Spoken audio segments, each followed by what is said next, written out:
अब कोई मजबूरी नहीं थी मुफ्ती साहब को 2015 में बीजेपी के साथ जाने की। हम तैयार थे उनकी मदद करने के लिए। आप तैयार थे? हम तैयार थे। हमने उनको एक ऑफ़र भेजा, हमने उन्हें एक फॉर्मल ऑफ़र भेजा कि आप बीजेपी के साथ मत करिए, नेशनल कॉन्फ्रेंस और कांग्रेस बाहर से आपका समर्थन करने के लिए तैयार है।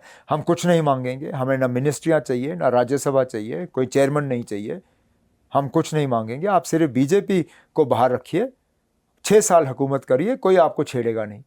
नहीं माना। अब क्यों नहीं माना वो बाद में जाके पता चला। जिस अल्ताफ़ बुखारी के हवाले से आपने बात की, उस अल्ताफ़ बुखारी ने खुद एक इंटरव्यू और फिर तकरीर के दौरान कहा कि बीजेपी का रिश्ता पीडीपी के साथ 15 में नहीं बना, वो 14 के इंतखाबात से पहले एक अंडरस्टैंडिंग थी बीजेपी और पीडीपी की। इसलिए मुफ्ती साहब को उनके साथ फिर अलायंस करना पड़ा।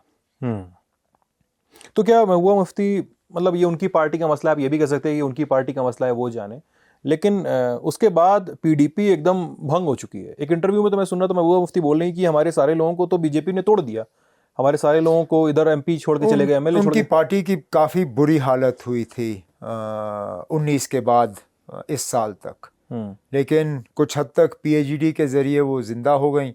और आप देखें, मैं मान के चल रहा हूँ कि जम्मू कश्मीर की सियासत में फिर वही हाल दोबारा बनेगा, जिसमें कि यहाँ सियासी जो स्पेस की लड़ाई है वो नेशनल कॉन्फ्रेंस और पीडीपी के दरमियान होगी। ये जो बाकी जो उभर के आए ना बीच बीच में, बुखारी साहब वगैरह, इनका ज़्यादा रोल रहेगा नहीं।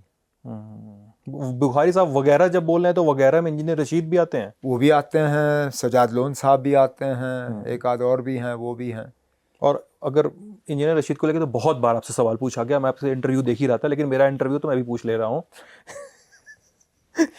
बोलो। तो बहुत सारे लोगों ने पूछा है कि आप अपने स्टैंड पे कायम है इंजीनियर रशीद को लेकर?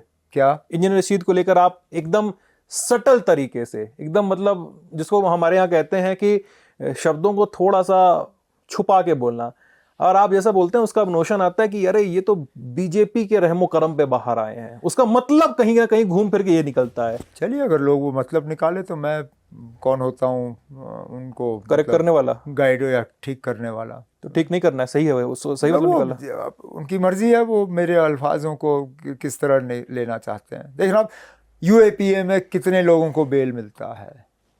आज हम उन लोगों का जिक्र कर सकते हैं जिनकी तारीख भी सुप्रीम कोर्ट के सामने नहीं आई। उमर खालिद 4 साल से अंदर ही है, और कितनी बार उनका डेट सुप्रीम कोर्ट में आना चाहिए था, नहीं आ पाया। उनको यूएपीए के तहत बेल नहीं मिलता। जिन लोगों ने हाल ही में पार्लियामेंट के अंदर वो स्मोक कैनिस्टर छोड़े थे और नारे लगाए थे, उन पे यूएपीए लगा है, उनको बेल मिला?